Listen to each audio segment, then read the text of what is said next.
रामचंद्र जी ने कभी नहीं कहा कि मैं परमात्मा हूं। ये हमारे कथावाचक कहते हैं परमात्मा है परमात्मा है, ये तो आदर की चीज है।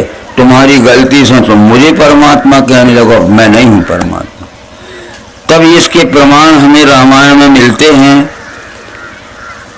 कि जब रामचंद्र जी का धर्म स्थापना का काम पूरा हो गया और उन्हें अब जाना चाहिए, अपना भी कल हो जाएगा श्रीमद् भागवत महापुराण का सप्ताह समारोह, चले जाएंगे हम भी अपने तुम्हारे।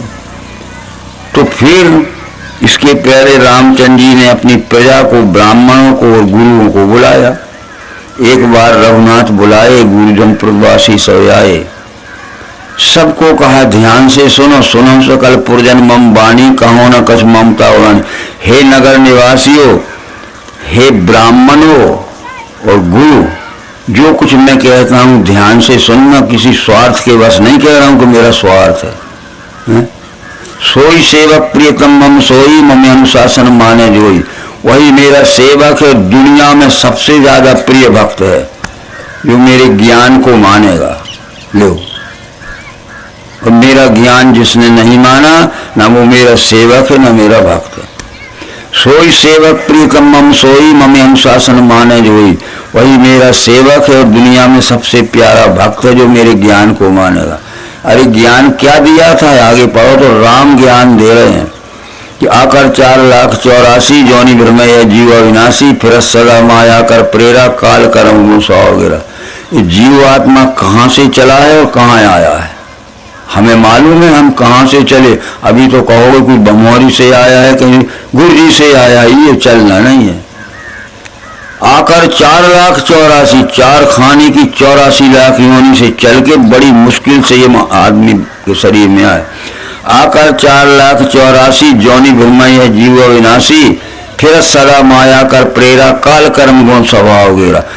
कब हुक कर करुणा नरदेही देती इस विनय से। जब ईश्वर को दया आ जाती है तब ये ईश्वर जीवात्मा को मनुष्य शरीर में जन्म देता। राम ने ये नहीं कहा कि मैंने जन्म दिया है।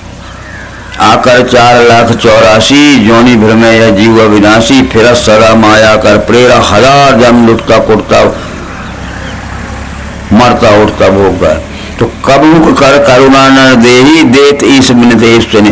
जब ईश्वर को दया आ गई तो ईश्वर ने मानव शरीर, जीव को मानव शरीर में जन्म दिया। और दूसरी बात भी रामचंद्र जी ने एक और कही कि जब राम रावण का युद्ध हो रहा था तो राम घबरा गए कि रावण पर ये विजय नहीं पा सकती और न सीता वापस मिलेगी और न अयोध्या में का मुंह बताने जाऊंगा। रावण रथी विरथ रघुवीरा, देख विभीषण भव अधीरा। रावण रथ पर बैठ के लड़ रहा था, राम नंगे पांव लड़ रहे थे धरती में। विभीषण को भी दुख हो गया कि अरे महाराज विजय कैसे होगी, वो तो रथ पे बैठ के लड़ा, हथियारों का गट्ठा रखे, तुम थोड़े से धनुष बांध ले और धरती में नंगे पांव लड़ रहे। तो रामचंद्र जी ने समझाया, विभीषण तुम समझते नहीं हो, तुम मेरे साथ रहते हो समझते नहीं हो, जैसे हम लोग साथ रहते समझते नहीं। मेरा रथ बहुत बड़ा है, अजय रथ है, सूरज धीरज तीरथ चाका, सत्यशील दृढ़ पताका, बल विवेक दम परेत घोड़े, क्षमा कृपा समुतारा जोड़े। ईश भजन सारथी सुजाना। मैं ईश्वर का भजन करता हूँ, वो मेरा सारथी है, मैं ईश्वर नहीं हूँ। मैं दिन रात ईश्वर का भजन करता हूँ, वो मेरा सारथी है।